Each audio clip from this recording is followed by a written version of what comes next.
Le DAF Fresh Morning, c'est 104.5 tonnes de bonne humeur. Tous les matins sur Urban FM, la meilleure radio de la capitale. Vous êtes sur les 104.5 Urban FM, la station urbaine, et vous écoutez le DAF Fresh Morning, le réveil matinal, le plus haut de la capitale, sur la radio, la plus haute de la capitale, dans le studio. Nous avons le très célèbre docteur Alphonse Loma. Docteur, bonjour. Bonjour monsieur. Comment allez-vous? Mais c'est un plaisir d'être là. Mais c'est moi qui ai un plaisir, qui a le plaisir de vous recevoir. Je vous connais depuis que je suis petit. Merci. Avec vos activités de lutte contre l'alcool. Oui, exact. Et là, cette fois-ci, vous vous lancez dans la politique. C'est une continuité. C'est une continuité. Oui. Où vous étiez déjà lancé? Oui. Ah bon? Oui, depuis l'université, où j'ai créé un parti politique d'opposition, UDT, Union pour la démocratie au travail, et qui luttait à l'époque contre le parti unique. Le PDG. Contre le PDG, et parce que je suis altérovéen, j'ai inscrit mon combat politique à l'époque dans la continuité de la tradition au Bamba, le Konja, où on dit chez nous que N'Djala Pro Evle le Kolengro. Traduction, le patriotisme dépasse la mort, le décès de sa mère. Et j'ai toujours fait parce que j'aime le Gabon, j'aime le pays, les Gabonais, et parce que je suis issu de famille pauvre. Je dois rendre aux Gabonais ce que j'ai eu d'eux. Parce que je suis un peu produit de l'école publique. J'ai eu mon concours d'entrée en 6e au Konja, j'ai eu la bourse au lycée Lomba, et j'ai eu mon bac en 1975, j'ai eu la bourse. Donc vous voyez, je suis même produit sans les Gabonais qui nous écoutent en ce moment, sans vous, sans vos impôts, sans tout ce que j'ai eu de vous. Je ne serais pas obligé de vous, docteur. Est-ce que dans votre combat politique, vous avez déjà eu un mandat, vous avez déjà été élu? Pas encore, mais j'ai été tout récemment nommé sénateur de la transition. Et j'ai profité de l'occasion pour remercier le président Oliguen Nguema et Mme Paulette Mbissambo qui m'ont fait l'honneur de me nommer sénateur de la transition. Et là-bas, au Parlement de la transition, j'ai appris beaucoup de choses. J'ai appris le métier de parlementaire. Et voilà pourquoi aujourd'hui, au moment où je m'adresse aux Gabonais, Ça a changé, ça a changé. Vous avez vu la différence entre quand on est dans le système ou bien quand on est à l'extérieur? Écoutez, c'est qu'avec l'avènement des militaires au pouvoir, leur intrusion, j'ai découvert beaucoup de Gabonais qui avaient comme moi le patriotisme chevillé au corps. Et donc, j'ai vu qu'effectivement, il faut se battre pour le Gabon, continuer à se battre. Vous savez, mes combats sociaux ou politiques, j'ai allumé des bougies. Des bougies qui, au fur et à mesure, sont transformées en torches et puis des flambeaux. Aujourd'hui, avec l'avènement de la 5e République, j'ai, avec les autres patriotes, le flambeau que nous tenons pour construire une démocratie. Nous, on s'est battu pour le multipartisme. On l'a obtenu. On a payé un prix cher parce que beaucoup sont morts. Nous les suivions. On a continué après 90, on a obtenu le multipartisme immédiat, mais la démocratie est une œuvre inachevée. Mais les nouvelles générations disent que c'est votre génération qui a laissé tomber les choses. Une fois que vous avez obtenu le multipartisme, vous n'avez plus continué le combat politique, vous êtes rentré dans les guerres de pognon. Non, nous continuons.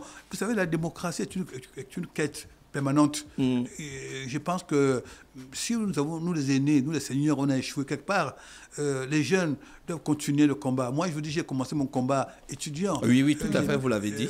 Donc aujourd'hui, même là où on a les enfants doivent faire mieux que les pères. Il ne sert à rien de lancer la pierre au papa, aux mamans. Il faut que vous puissiez bénéficier de notre expertise, nos expériences, pour mieux faire. Donc je pense qu'aujourd'hui, nous avons un héritage, en tout cas ce qui me concerne, un héritage à laisser à ces générations, qui sachent que nous, quand on a commencé le combat contre le parti unique, on a payé un prix cher. Mais nous étions à l'époque au lycée Lomba, à l'université, on n'avait pas de tribalisme, on n'avait pas qui est pour nous au Bamba et Chirafang. Voilà, mais quand vous avez commencé à parler là, vous avez dit que vous êtes un gars du G2. Oui, mais ça c'est déjà pour poser les bases de votre position politique. Non, c'est pour vous dire qu'on a quelque part des origines. C'est ça la nation. On ne peut pas dire que je ne suis pas au Bamba, non. Mais là où nous sommes dans ce studio, je ne connais pas vos ethnies, ça m'importe Oui, Ce qui m'importe, c'est que nous parlons Gabon et quel Gabon nous allons avoir laissé à nos enfants. Parce qu'en réalité, aujourd'hui, au moment où on parle de la campagne électorale, beaucoup de gens vont venir vous dire, faire des beaux discours, faire des promesses. Oh, les promesses ne valent que ce qu'elles valent. Mais il faut que nous puissions, que les Gabonais se demandent, mais monsieur ou madame, vous voulez faire la politique, vous faites qu'est-ce que vous avez fait pour le Gabon, pour hier et aujourd'hui, avant de parler du futur, parce que vous allez promettre des autoroutes, les gratte-ciel, mais concrètement, qu'est-ce qui a été fait avant par vous et aujourd'hui? Et votre humble serviteur a l'humilité de dire que je me suis battu pour la démocratie. On a obtenu le multipartisme. Vous êtes un acteur engagé dans la société. J'ai travaillé avec Agonio Kawe qui était mienné. Et je vous dis, en 1992, j'ai eu le plaisir d'accompagner Agonio Kawe dans Ottoboué. Il a été aussi comme un chef d'État. Hein? Alors qu'à l'époque, on disait que les Omiénés étaient contre les Antégovéens. Oui, tout à fait. C'était les clichés. Alors qu'en réalité, nous étions tous là pour la démocratie. Et moi, votre serviteur, en tant qu'Antégovéen, j'ai battu campagne pour Mbobam, qui était un grand patriote et Amo. Et en 2009, j'étais avec lui. Et après, en 2016, je me suis battu avec Ping pour l'amener. Tout le monde connaît l'histoire de Ping. Donc moi, dans mon combat politique, malgré mes origines antégovéennes ou au Bamba, je me suis battu pour le Gabon avec les patriotes, qu'ils soient du nord, du sud, de l'est et de l'ouest. Voilà le Gabon que nous voulons laisser aux générations qui viennent là. Mais je souhaiterais qu'aussi, parce que avec ce parcours que j'ai, je n'ai pas encore formé quelques jeunes. Je n'ai pas encore dit aux jeunes Gabonais que nous devons vouloir faire mieux que nous. Là où nous avons échoué, effectivement, on a échoué. Parce qu'avec un pays riche comme le Gabon, avec une population très pauvre, qu'est-ce qu'on a fait de notre patrimoine, nos richesses, notre pétrole, nos bois, notre manganèse? On a échoué quelque part à bâtir une nation vraiment prospère. Mais qu'à faire de tienne, comme on dit, Paris ne s'est pas construit en un jour. Il faut continuer. Mais là, vous venez de dire qu'il faut que les jeunes prennent le flambeau. Docteur Loma, vous ne pouvez pas prendre un jeune que vous portez à l'élection au lieu de vous-même partir à cette élection? Écoutez, ma suppléante, c'est une jeune qui a 28 ans. Madame Mekwi Messono, Audrey Rebecca. Elle est jeune. Voyez, et votre humble serviteur, je crois que j'ai encore des choses à donner à ce pays. Dans le cadre de la lutte contre les drogues, par exemple. Non, je dis ça, j'aime pas le moi, parce que le moi est haïssable, mais je vous dis, je suis le premier addictologue gabonais. En 1995, je crée l'ONG Agir pour le Gabon. Agir pour le Gabon, oui. On a tous vu. Vous avez vu ce que j'ai fait. Méga Tribune, Agir pour le Gabon. Les sensibilisations. Mais je l'ai fait sur fond propre, monsieur. Je n'ai pas eu de l'aide de l'État. Oui. Et je me suis, appauvri parce que j'aimais le Gabon. Et donc j'ai sensibilisé. Et quand j'ai vu que notre pays se détruit à cause de la consommation de drogue, d'alcool, de tabac, par nos enfants, je me suis dit, waouh, il faut faire quelque chose. Donc aujourd'hui, effectivement, il va falloir qu'on forme, et c'est mon message à la voix des gouvernants, que former les jeunes dans les domaines où il n'y a pas encore beaucoup de spécialistes. Quand je vous dis que je suis le premier addictologue gabonais, juste avec toute humilité, parce qu'effectivement, j'ai créé l'ONG Agir pour le Gabon, qui lutte contre les drogues. Et j'ai créé le premier centre de désintoxication, de réhabilitation et de toutes les addictions. Le seul premier Gabonais, j'ai fait ça aux Gabonais. Voyez-vous, non, c'est déjà des acquis qui sont là. Vous sollicitez les suffrages des populations du premier siège dans le 5e arrondissement, c'est ça? Oui. Et vous êtes connu là-bas, c'est votre arrondissement? Oui, j'ai une pharmacie là-bas, pharmacie Nouveau-Cécile, qui porte le nom de ma défunte mère. Oui. J'ai le centre Alié Zeda, qui est là-bas depuis 5 ans. Et en 5 ans, j'ai soigné près de 700 personnes de leurs addictions. Mais avant moi, avant ce centre-là, quand vous avez un enfant, un parent qui était addict, qu'est-ce qu'on en faisait? On l'envoyait à Mélène. L'hôpital psychiatrique de Mélène, pendant longtemps, était laissé à l'abandon. Donc, j'ai aidé nos gouvernants à faire ce qui leur revient, parce que la santé, c'est une des missions régaliennes de l'État. Oui, donc, tout à fait. dans le domaine de de la drogue, de la toxicomanie, l'État a presque capitulé. Oui. Quand je dis presque capitulé, parce qu'en réalité, il y a eu quand même des choses qui ont été faites au niveau de la police. On a les bons policiers qui sont formés. Chaque année, il y a des saisies de drogue. Ça, c'est dans la répression. Il faut le reconnaître. Mais dans la santé... Parce que l'alcool n'est pas, le problème de l'alcoolisme n'est pas reconnu au Gabon comme un problème de santé publique. On n'en parle pas trop. Au contraire, on s'enorgueillit même de dire que les Gabonais, c'est des buveurs. L'OMS a dit que le Gabon était le premier pays consommateur de drogue, d'alcool, je veux dire, d'alcool. Alors, un pays de soulard, permettez-moi l'expression, c'est pas bon. On voulait construire un pays avec des personnes qui se droguent. Donc tout ça, c'est mon combat. Mon combat pour que nous puissions, pas diaboliser, parce que bon, il faut faire un bémol. Oui. J'ai que même vers en passant, ce qu'on appelle la consommation conviviale, bon, ça va. Oui. Or, en réalité, comme les Gabonais consomment un verre en passant, ils le consomment jusqu'à ce que mort s'en suive. Les conséquences, c'est le diabète, les AVC, les homicides. Oui, les homicides. Oui. Les enfants qui tuent les parents, qui terrorisent la famille. Donc, c'est ça mon combat. Donc, franchement, je pense que... C'est depuis des années que vous plaidez pour une prise en compte de ce fléau-là contre les drogues. Est-ce que vous pensez que les choses s'améliorent quand même? Je vous dis que chacun fait... Chez nous, nos Bamba, on dit Kuro à Bangampied, c'est-à-dire que la tortue n'accroche le sac à hauteur de sa taille. Je fais ma part. Vous pouvez témoigner que j'ai fait depuis 30 ans ce que j'ai pu faire, mais vous pouvez témoigner aussi que franchement, il y a un combat. Aujourd'hui, moi, je parle, la première dame, Mme Zita Oblikingema, nous a rejoint dans ce combat. Elle va construire un centre de désintoxication. Elle a fait des campagnes contre nous. Voyez-vous, donc, ça, il y a une avancée. Oui. C'est la première fois qu'à ce niveau de l'État, les responsables, comme la première dame, puissent dire et comprendre que c'est un bon combat qu'il faut mener. Docteur, dans le 5e arrondissement, c'est le fief du PDG. Hein? C'est le fief du PDG là-bas. Mais c'est le fief des Gabonais. Les Gabonais du PDG. Non, vous savez, moi je ne suis pas là pour diaboliser un parti. D'accord. Je suis membre de l'Union nationale. C'est mon parti, qui fait partie de la majorité présidentielle. Je pense que qu'il soit le fief, c'est un arrondissement du Gabon. Je fais partie du 5e comme député pour rayonner dans tout le pays.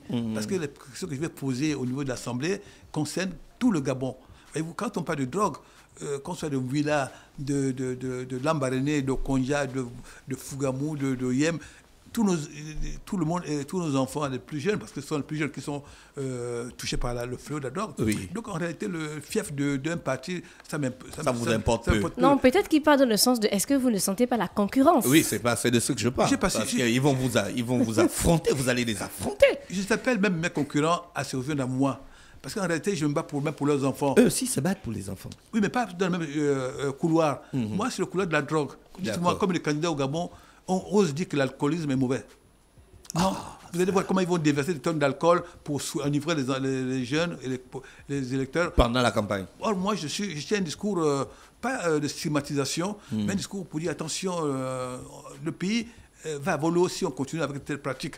Donner aux populations le choix entre consommer une bière et prendre un koumou ou un handicap pour aller manger. C'est ça que mon combat. Pas stigmatiser les gens qui boivent. Non, je pense que c'est mon combat. Donc, vous partez avec quel message sur le terrain? Le message de la lutte contre la drogue? Pour le bien-être des populations. À l'Assemblée nationale, il n'y a pas que la lutte contre la drogue. Il y a les lois que les députés votent pour aider le gouvernement et les populations à avoir une qualité de vie meilleure. Il n'y a qu'au niveau de l'Assemblée nationale, on contrôle l'action du gouvernement. Donc, je serai là pour participer à toutes ces activités. Mais par contre, quand on a une Assemblée nationale, quand on parle de la santé, qui va regarder? Dr Louma, parce que je suis un technicien de santé qui a fait ses preuves. Quand on parle de la lutte contre la drogue, vers qui on va regarder? C'est ça une Assemblée nationale. Il y aura les historiens, il y aura des économistes, il y aura aussi les techniciens de la santé. Vous savez, madame, monsieur, le bien le plus précieux que l'on peut avoir sur Terre, c'est la santé.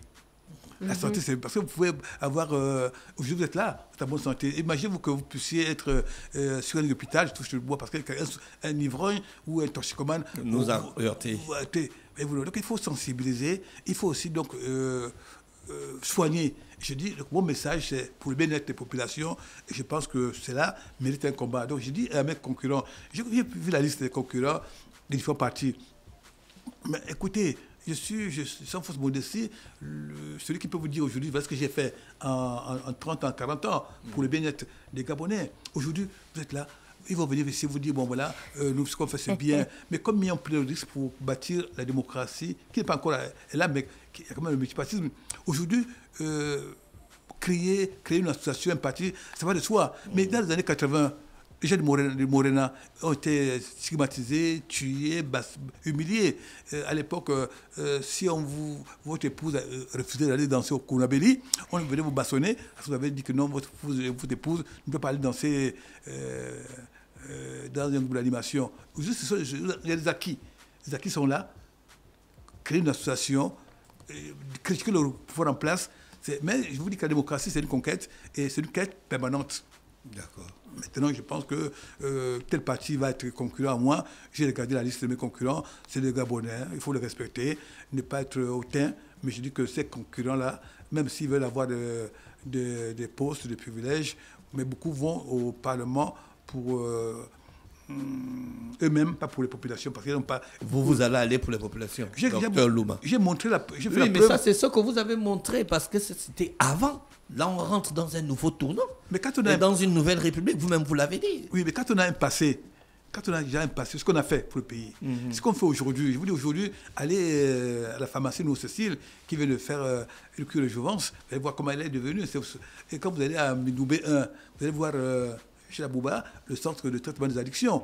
Si jamais vous avez un enfant qui est malade ou qui souffre d'addiction, si votre mari est violent à la maison parce qu'il est alcoolique, vous savez où partir. Donc ça, c'est pour ce que Louma fait aujourd'hui. Voyez-vous. Mais je vous dis, demain, vous devez avoir les moyens pour construire un centre plus important. Si vous dites qu'aujourd'hui, aujourd'hui, par exemple, l'alcool, il y a des panneaux publicitaires votant de l'alcool où il n'y a pas la mention abus d'alcool est dangereux pour la santé à consommer. C'est pas normal. Ouais. Quand on organise des beuveries à la baie des Rois pendant un week-end pour inviter les gens, on diminue le prix des bières, inviter les jeunes à se saouler pendant un week-end. On est là tous. Vous ne voulez plus ça. Hein?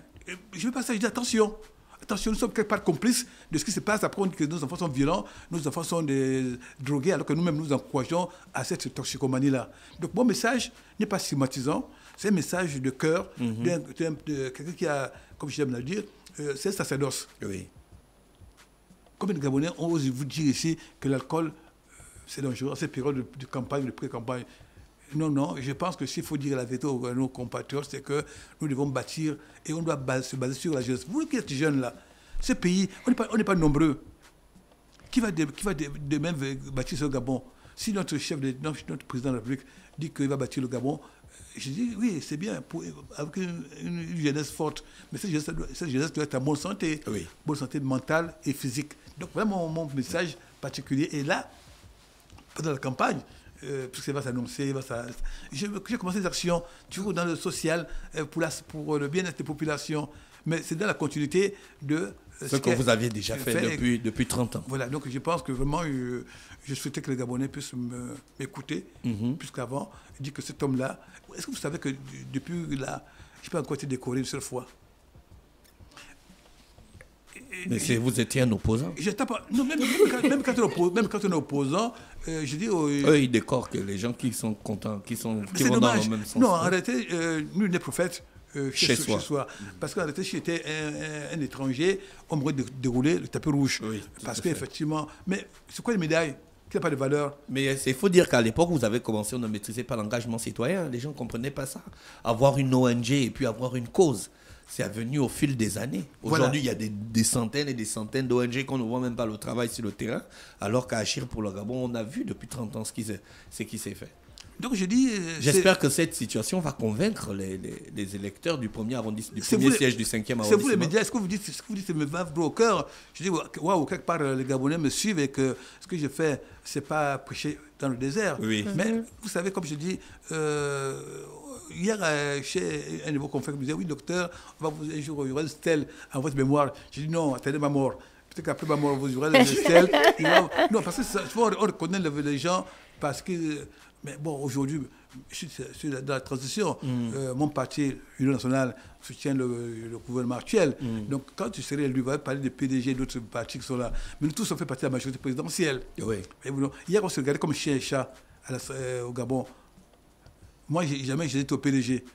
Mais pendant la transition, j'ai reconnu quand même qu'il y a des compatriotes qui étaient dans ce parti, qui sont des valeurs pour le pays. Oui. Il y a des franges, comme je dis, pourries, corrompues du PDG ou d'autres partis, mais il y a quand même des personnes... Il y a quand même des personnes qui sont... Oui. Vous savez, M. André Mbobam, un homme qui était mon ami, un homme formidable, qu'on a perdu, mais c'était un PDG à l'époque. Ministre intérieur.